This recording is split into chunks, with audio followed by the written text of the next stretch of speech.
Hey,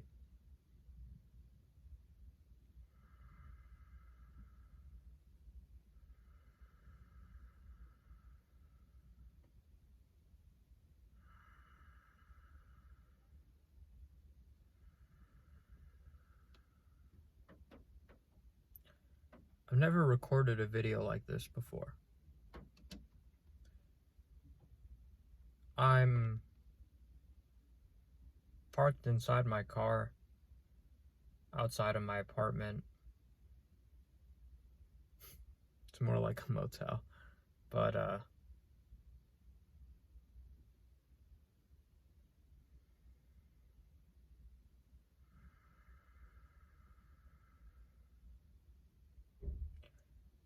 figured it was time to start talking.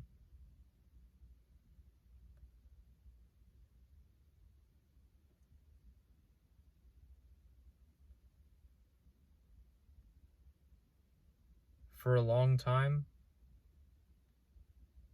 I had been cultivating my awareness and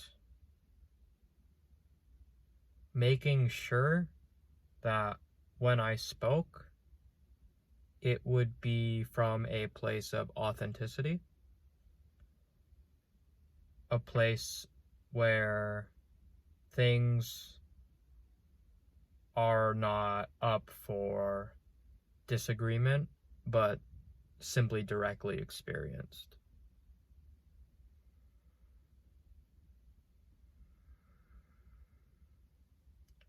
What that means is I wanted to make sure that I lived my life in such a way where I was not perpetuating my suffering, to exist in a state of surrender.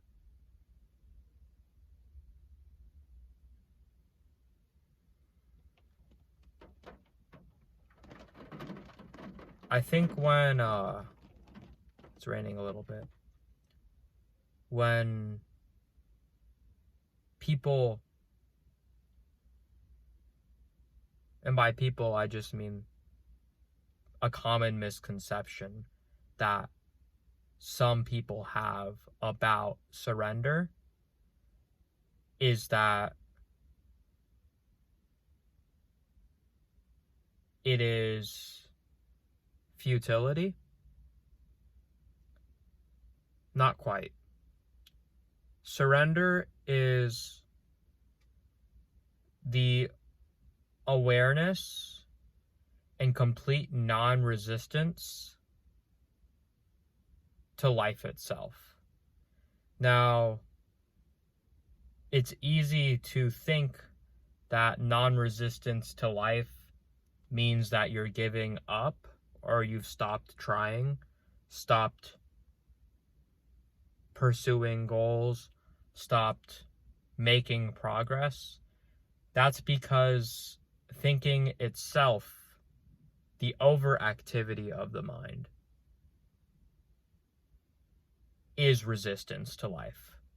So, to put that another way, when you spend all of your time and attention and all of your concentration, every single part of the way you live is controlled by the way that you compulsively think, all you hear and see is a voice speaking inside of your head, or just a perpetual sense of pain that settles in the body. When you're acting from the pain within your body, or you're acting from the compulsive speaking in your mind, this is resistance. Both the thinking mind,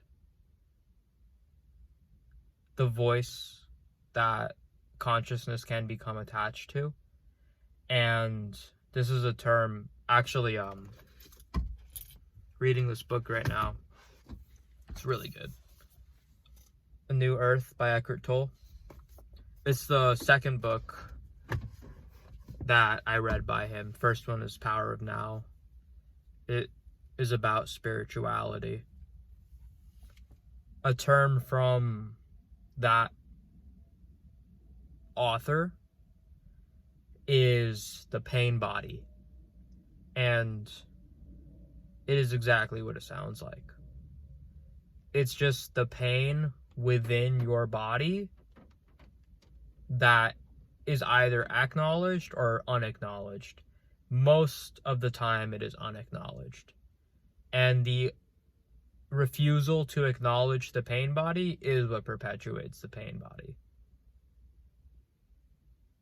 So when you act from the pain body, or you act from compulsion of the mind, both of these are just manifestations of resistance that are apparent to the human body, human perception, I should say.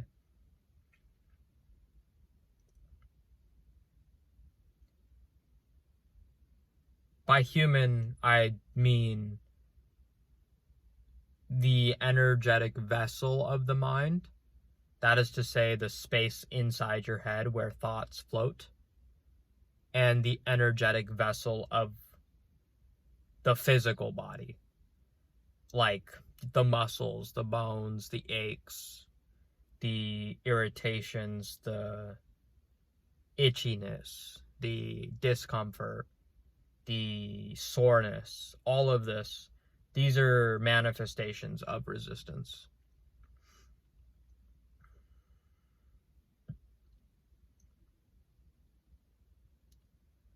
I started going to the gym again after not going to the gym for a really long time. It's a very deep spiritual practice. Very deep. And the reason, the essence of any spiritual practice is to become one with the now. And becoming one with the now simply means to surrender to existence itself, to flow like water and drift like a cloud, as Alan Watts would say. It's the awareness of being. Something you can try right now if you have no clue what I'm talking about is to listen to the silence that sound emerges from. And once you're comfortable listening to the silence around sounds, try listening to the silence within the sound itself.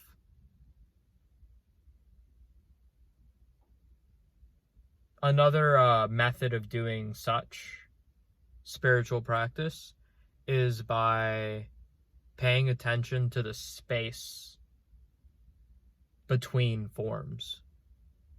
So, physically, when you look around in the world, there is a lot of emptiness, mostly actually emptiness between things. Like even in this car, there's a lot of emptiness between my face and the window and the building behind it and the roof above me. It's a little bit lost on the flatness of a phone screen, but if you just look up for a little bit,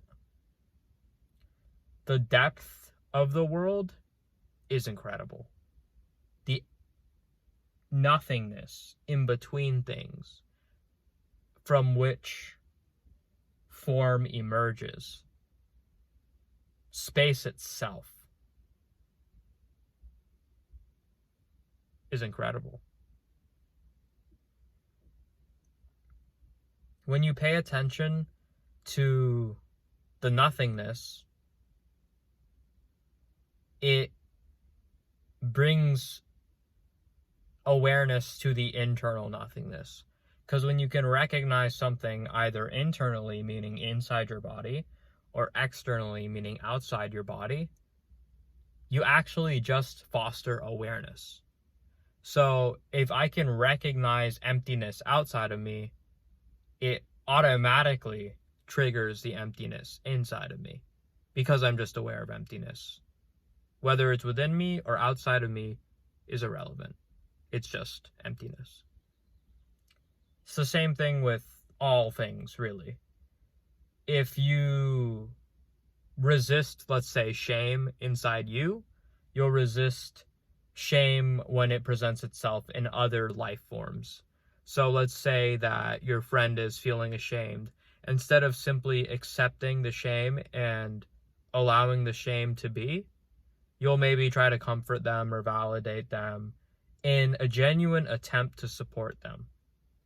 However, this perceived support is resistance or an intolerance of another life form suffering.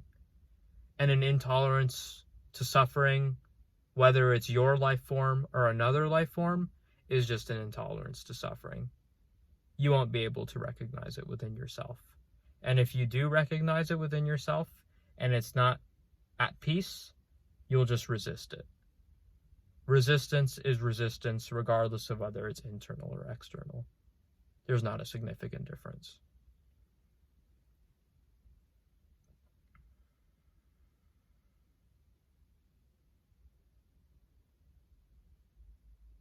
I want to make a practice of recording one of these videos maybe once or twice a week. Probably once. Maybe just whenever it happens. But I'm looking forward to sharing my experience with you, whoever you happen to be. We'll see how this video turns out after editing. If I edit at all. Not sure. Have a good one.